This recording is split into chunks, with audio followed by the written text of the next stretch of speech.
Indonesia dikenal dunia melalui situs purbakala yang sangat menarik untuk dipelajari, negara dengan panjang daratan dan luasnya cakupan perairan terlebih lagi tersusun dari 17.000 pulau.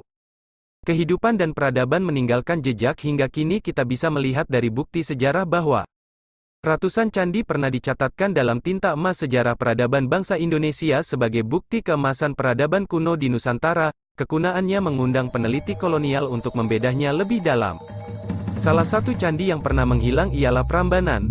Satu fakta yang tak terbantahkan bahwa keelokan arsitektur bangunan Candi Prambanan pernah runtuh dan menghilang bersama sejarah emasnya selama beberapa belas abad.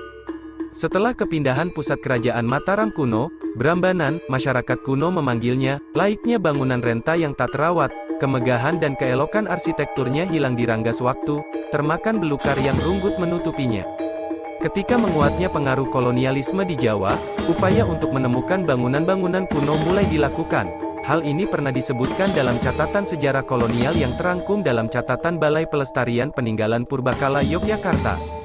Catatan Balai Pelestarian Peninggalan Purbakala Yogyakarta menyebutkan pada tahun 1733, seorang pegawai VOC bernama C. Alons mengadakan kunjungan lawatan di berbagai tempat di Surakarta dan Yogyakarta.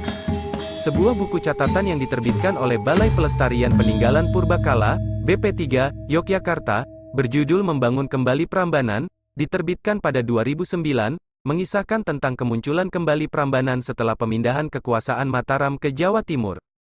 Ia mengunjungi sejumlah peninggalan-peninggalan bangunan di Kraton Kartasura, Kota Gede, termasuk pula reruntuhan candi di sekitar Prambanan, demikian menurut lembaga itu.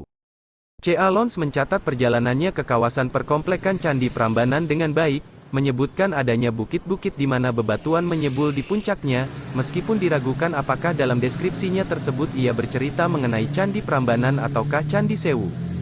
Sampai dengan sekitar awal abad ke-19, setidaknya tercatat sejumlah antikuarian Belanda membuat catatan deskriptif berupa gambar dan peta di sekitar Candi Prambanan, tulis lembaga itu. Sejarah kolonial mencatat bahwa Cornelius di tahun 1805, diduga telah membuat lukisan candi-candi kuno di Kalasan, Sari dan Sewu, namun tidak ada catatan lain yang lebih jelas mengungkap tentang Prambanan. Pada tanggal 3 Agustus tahun 1812, Raffles yang ketika itu berada di kediaman John Crawfurd yang merupakan residen Yogyakarta, menceritakan minatnya pada candi-candi kuno di Jawa dan berniat untuk menelitinya. Salah satu candi yang pernah dia lihat adalah Prambanan, tulis Raffles dalam bukunya berjudul The History of Java yang terbit pada 1817.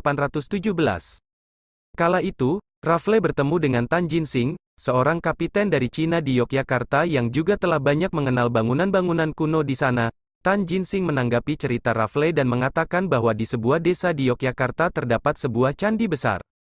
Menurut catatan sejarah kolonial, cerita itu diperoleh Tan Jinsing dari salah seorang mandornya yang pernah melihat candi besar itu ketika sang mandor masih kecil, catat mereka.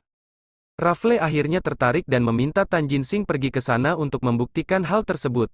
Tan Jinsing pergi berkuda bersama mandor yang ia ceritakan kepada Raffles, Rahmat. Selain itu juga, Sir Stamford Raffles memerintahkan C. Mackenzie dan G. Baker untuk melakukan survei dan deskripsi atas kekunaan di Candi Prambanan antara tahun-tahun 1812 sampai tahun 1816.